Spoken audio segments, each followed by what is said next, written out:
पुस्तकों का मूल्य रत्नों से भी अधिक है, क्योंकि पुस्तकें अंतःकरण को उज्जवल करती हैं। आज जो कहानी हम सुनेंगे उसका नाम है सुनहरा हिरन। प्राचीन काल में एक हिरन गंगा नदी के किनारे जंगल में रहता था। वह ऊंचा, लंबा, हृष्ट-पुष्ट व बड़ा सुंदर था। उसका शरीर सुनहरा था। उसके पेचदार सींग चांदी के समान चमकीले और टांगें काले रंग की थी। फल फूल से हरे भरे इस जंगल में वह हिरन सुख शांति से अपने दिन बिता रहा था। एक दिन रात को वह बचाओ बचाओ की आवाज़ सुनकर जाग उठा। वह तुरंत नदी किनारे पहुंचा। वहां उसने एक आदमी को डूबते हुए देखा। सुनहरे हिरन ने आवाज़ दी, भाई घबराओ मत, मैं अभी आता हूँ। और वह नदी में कूद पड़ा। उस आदमी के पास पहुंचकर उसने कहा, लो भाई, मुझे पकड़ लो।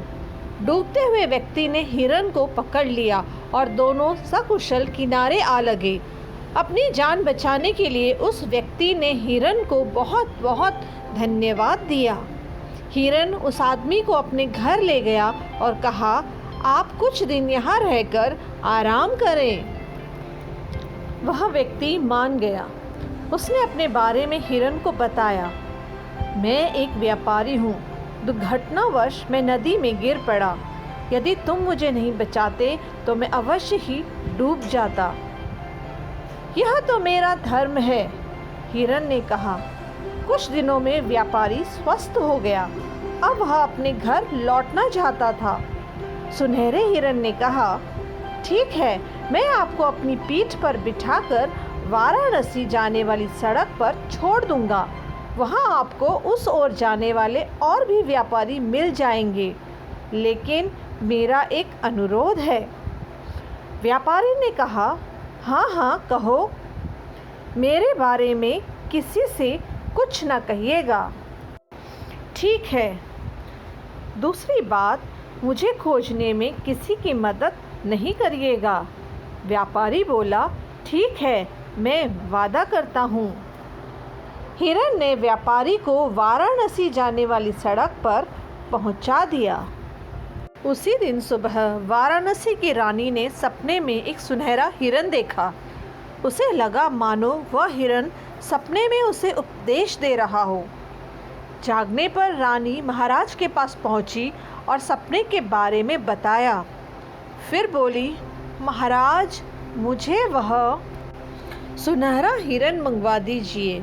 मैं उससे उपदेश सुनना चाहती हूँ। अगर वह ना मिले तो मैं अपने प्राण त्याग दूंगी। राजा सोच में पड़ गया।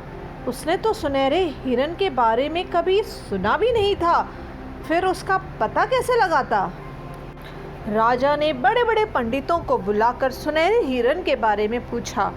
पंडितों ने बताया कि एक सुनहरा हिरन है तो अवश्य, पर वह कहाँ मिलेगा वह किसी को नहीं पता। इस पर राजा ने हिरन का पता लगाने वाले को मुंह मांगा पुरस्कार देने की घोषणा की। उस व्यापारी ने भी पुरस्कार के बारे में सुना। वह भागा भागा राजा के मंत्रियों के पास गया और सुनहरे हिरन के बारे में सब कुछ कह सुनाया। मंत्री व्यापारी को राजा के पास ले गए।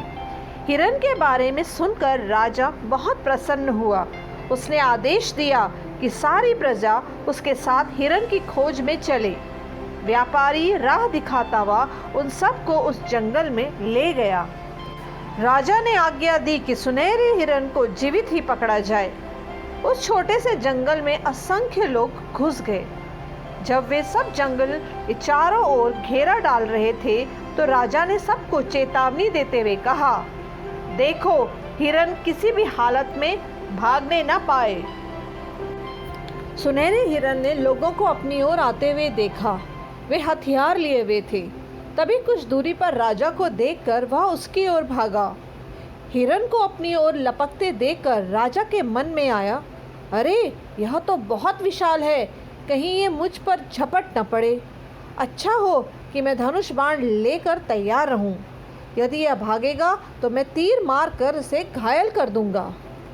राजा के पास आकर हिरन ने आदमी की बोली में कहा, महाराज मैं स्वयं ही आपके पास आ गया हूँ, मुझ पर तीर न चलाइएगा। हिरन की मीठी बोली सुनकर राजा चकित सा उसे देखता ही रह गया।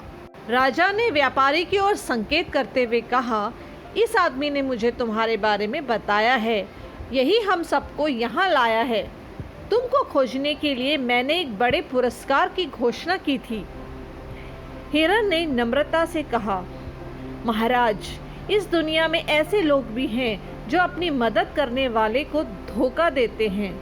एक बार यह व्यापारी गंगा नदी में डूब रहा था, तब मैंने ही इसे बचाया था। अब इसी आदमी के कारण मेरा जीवन संकट में पड़ गया है। यह सुनकर राजा को बड़ा क्रोध आया।